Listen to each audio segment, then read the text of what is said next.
हरियाणा के अंदर आयोजन ये भी किया है, जिनमें 1,06,000 युवाओं को हमने निजी क्षेत्र के अंदर भी रोजगार दिलवाने का काम किया है।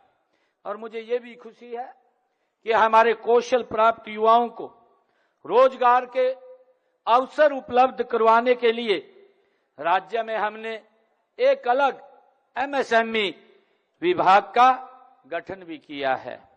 विदेशों में भी युवाओं को शिक्षा व रोजगार दिलाने के लिए निवेश हमने आकर्षित करने के लिए विदेश सहयोग विभाग का भी हमने गठन किया हुआ है।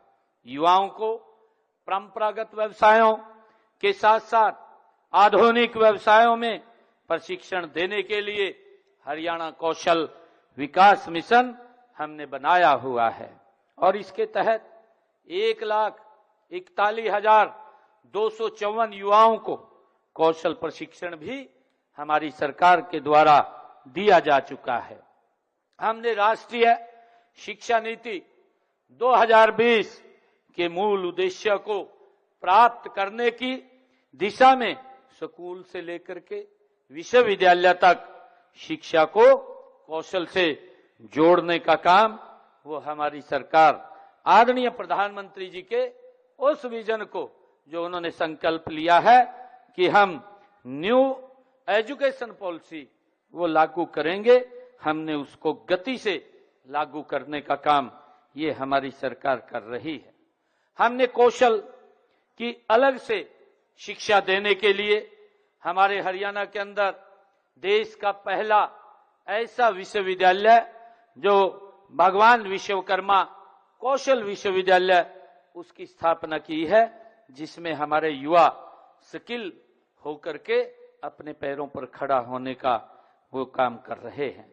मुझे ये भी खुशी है कि इस कार्यक्रम के दौरान भी आपको विभिन्न कौशलों से रूबरू भी कराया गया है।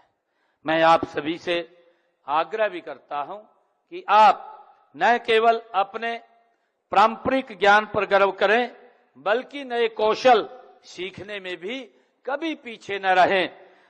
नवाचार वह शक्ति है जो दुनिया को बदलती है। आज भारत दुनिया के तीसरे सबसे बड़े स्टार्टअप इकोसिस्टम के रूप में भारत उभर रहा है। यह आपके युवा मन की रचनात्मकता का ये प्रमाण है। मेरा मानना है कि हर युवा में एक उद्यमी छिपा हुआ है। आपको बस अपनी उस क्षमता को पहचानना है और उसे सही दिशा में ले जाना